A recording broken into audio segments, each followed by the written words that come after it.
Hyenas are mammals in the hyena family, native to sub-Saharan Africa. The species are divided into spotted hyenas, striped hyenas, brown hyenas, and ground wolves, with the spotted hyena being the most familiar to us.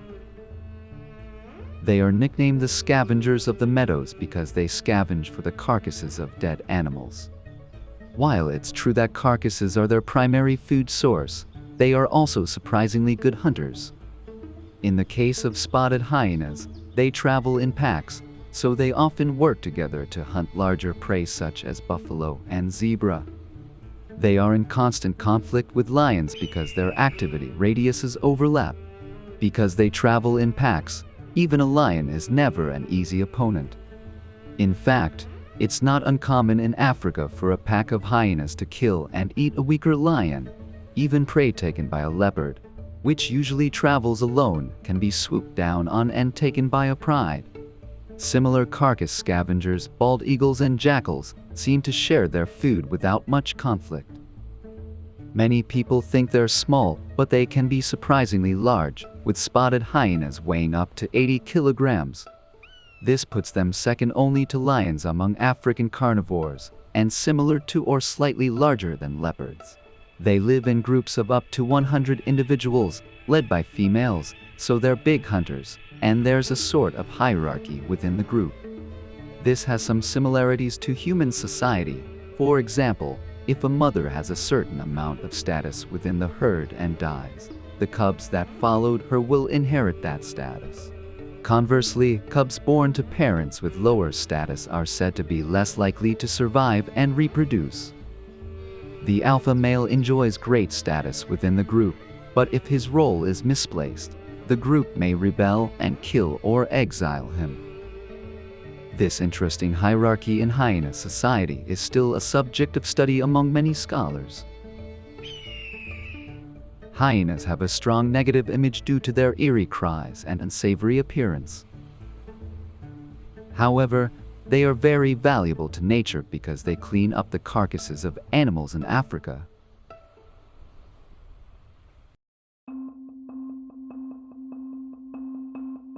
A gentleman in Antarctica wearing a black tuxedo.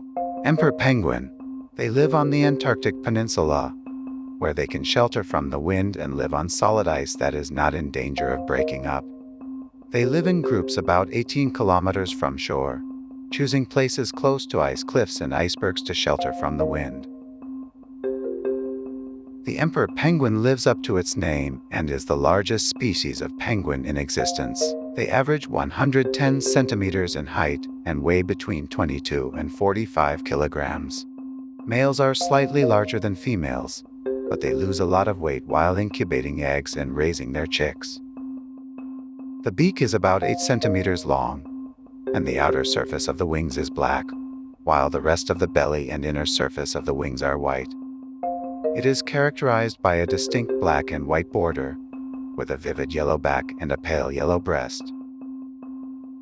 The upper bill is black and the lower bill is pink, orange, or lilac. This variety of body colors has given them the name of the emperor penguin in a tuxedo. When young, however, emperor penguins are covered entirely in silvery gray downy fur, with a black head, ears, chin, and neck and a white face. The emperor penguin can swim up to 11 kilometers per hour and dive to an incredible depth of 533 meters. Their dive time is about 18 minutes. Their diet consists of fish from the Southern Ocean, but they also eat crustaceans like krill and mollusks like squid. Emperor penguins are the only animal in Antarctica that overwinters. They form colonies in March and April and lay eggs in May and June, when colonies can range in size from a few dozen penguins to thousands. After the female lays her eggs, she heads out to sea to stock up on food, and the male carries the eggs on his feet.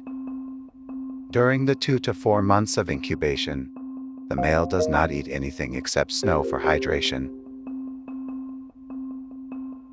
Hundreds of egg-carrying males will circle each other closely and slowly, switching places with those on the outside as their body temperature drops to keep the entire group warm, a process known as huddling. The gestation period is about 64 days. When the chicks hatch, the male penguin feeds them by vomiting the digested food in his stomach. About 10 days after the chick hatches, the female returns to feed it in the same way. From then on, the males and females take turns going out to sea to hunt for food. At 40 to 50 days of age, both parents go out to sea to hunt for food, and the remaining chicks form a group and play huddles. After a year, the entire colony is out at sea. In Antarctica, seals, orcas, and gulls are their natural enemies. Gulls attack eggs and chicks. Once the chicks are furred and large enough to be raised in groups with other chicks, thieving gulls become their biggest enemy. When a chick is attacked, several other adult penguins will rush to its defense, pecking and screaming to repel the gulls. Emperor penguins are highly nurturing animals. If an egg breaks or a chick is lost and freezes to death, the penguin that lost the chick will try to raise it by taking a chick from another penguin. In doing so, however, the eggs are often broken and the chicks that fall to the ground are crushed by the large size of the adult penguins. Even if they do succeed in taking the chick away, the chick's chances of survival are very low. This is because each penguin family has a distinctive call that they share, and chicks and parents communicate by sound, and they may not remember their chick's call or recognize the chick that was taken. If they think a chick is not theirs, they will abandon it and leave. So, there you have it, the emperor penguin, Antarctica's national animal. For more animal documentaries, subscribe to Alpaca World TV.